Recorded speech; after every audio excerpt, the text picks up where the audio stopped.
ke amil zakat. Tapi dia ada kepentingan di Surabaya, akhirnya meminta tolong si B untuk membayarkan zakatnya. Nah, si B nanti mengingatkan zakatnya untuk si A. Nah, itu adalah usul zakat. Apalagi usul zakat sudah ya. Lanjutnya apa? Habis zakat. Haji. Gimana usul haji? Ada yang masih ingat? Buka bukunya. Orang yang mampu. Orang mampu, apalagi? Gimana?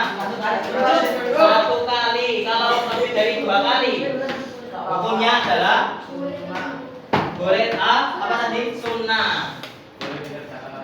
Boleh dikerjakan orang lain, diwakilkan. Apalagi?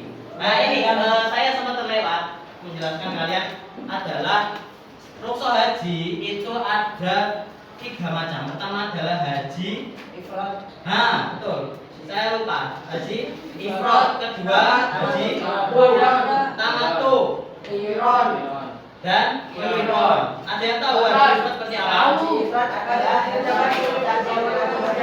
gimana? Haji dulu baru umroh. Kalau tamattu yaitu umroh yang betul baru didahului oleh haji. Umroh terus haji. Haji kalau qiran haji dan umroh itu sama. Yo, saya ingin bertanya, kira-kira kenapa kok bisa ada haji ifrad tamattu dan qiran? Alasannya ada yang tahu? Bukan ya, karena adanya haji ifrad, qiran dan tamattu itu karena perbedaan wilayah geologis dari negara masing-masing. Paham maksudnya? Jadi orang yang berhaji itu kan dari seluruh dunia. Nah dari seluruh dunia itu kan iklim dan kondisinya beda-beda, terutama medan dan waktunya. Jadi adanya haji ini untuk memudahkan mereka. Kalau Indonesia pakai haji yang mana? Haji tamattu. Indonesia itu memakai haji tamattu. Yang umroh dulu baru haji. Tetapi ketika menggunakan haji tamattu itu dikenakan yang namanya dam. Damnya menyembelih kambing. Apa perbedaan dam dan fidyah? Dam atau fidyah itu membayar fidyah itu bayar puasa. Dam untuk puasa. Kalau dam untuk haji. Ya. Dasar hukum rukhsah terdapat pada surat apa itu? Al-Baqarah. Al-Baqarah 86. Tahu betul. Al-Baqarah apa sih dia? Mana ada itu di situ? 196.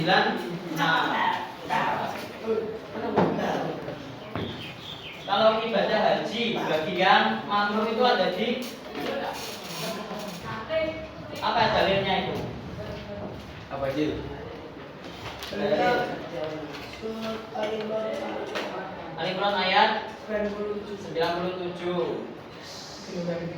Ibadah haji yang dibanggakan bagi orang yang mampu sesuai dengan dalil pada Quran surat Al-Imran ayat 97. Nah, kita masuk ke Andalusia. Kita ulas kembali. Kita habiskan ya nanti. Ya kalian bisa nyantai. Kalau sudah selesai di depan bisa dari sini.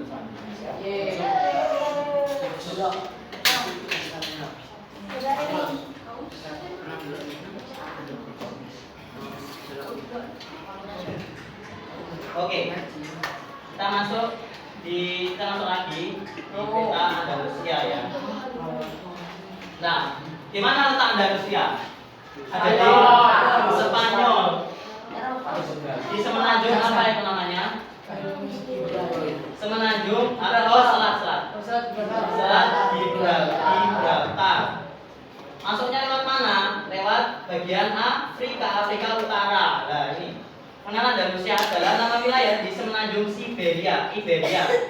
Gimana pengertian semenanjung kemarin?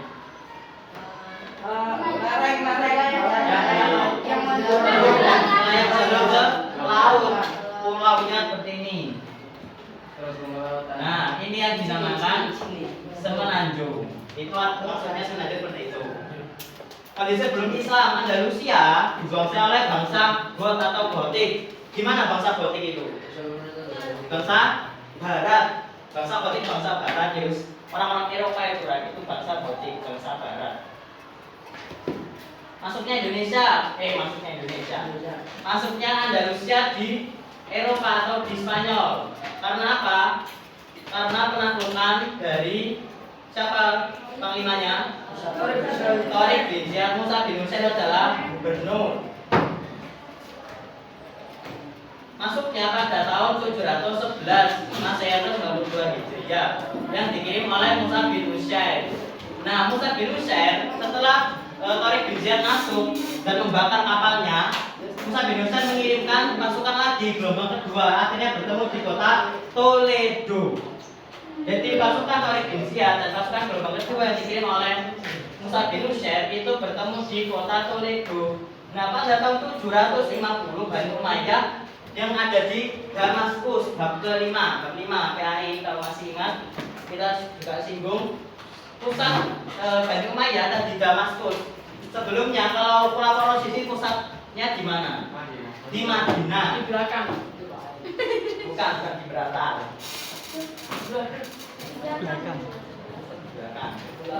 Damaskus runtuh karena apa? Kok bisa runtuh? Kenapa Bani Umayyah runtuh? Karena pemberontakan Bani Abbasiyah. Sehingga ada satu orang yang selamat, siapa? Abdurrahman Ad-Dakhil. Nah, pada tahun 15 Mei 1336 itu Abdurrahman Ad-Dakhil memproklamirkan atau mengumumkan bahwa Umayyah II itu berdiri di sana. Dan akhir dari Bani Umayyah itu karena perlahan lemah ya. Kalau kalian tahu sejarahnya semua bani, semua pemerintahan Islam itu pasti ada masa kejayaan dan masa kemunduran. Nah, masa kemunduran itu faktornya berbeda-beda. Ada yang pemerintahannya itu bobrok, ada yang korupsi, ada yang ada yang bermewah-mewahan hidupnya. Nah, ini periode pertama adalah penaklukan dan awal pemerintahan Islam di Spanyol. Pada tahun berapa? 711 Masehi itu penaklukannya. Puncaknya pada 912 Masehi. Runtuhnya Bani Umayyah pada tahun berapa? 750.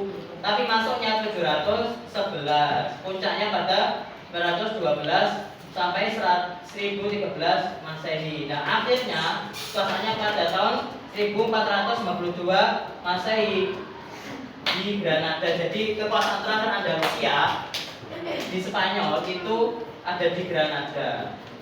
Jadi Granada itu kayak wilayah kabupaten kecil, akhirnya hilang juga. Peninggalannya ada Masjid Cordova, ada Istana Alhambra, ada Menara Giralda, ada Sevilla, Torre del Oro dan kota Toledo. Nah, ini iman muslim kemarin kita bahas. Mau dicatat apa enggak? Ya, kita bahas pertama fikih ada berapa itu? Ada 4 tokoh. Kelompok pengembang ilmu fikih Madzhab Maliki di Andalusia. Ini awal ulama fikih di Andalusia adalah Ziyad ibnu Abdul Rahman. Ada bidang bahasa dan sastra Arab. Kalian kemarin salah ya. Imam Malik sama Ibnu Malik. Kalau Imam Malik adalah imam dalam bidang fikih. Kalau Ibnu Malik itu baca bidang bahasa Arab. Ada yang asramanya Alfiyah, maksudnya mempelajari Alfiyah.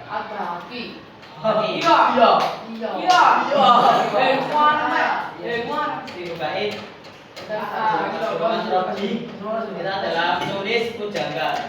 Nah, ini kalian harus nanti mungkin minggu depan akan saya printkan dari modul belajar bab berapa 10. Kalian bisa fotokopi sendiri. Nanti saya kasihkan di kelas. Kalian bisa fotokopi sendiri. Kemungkinan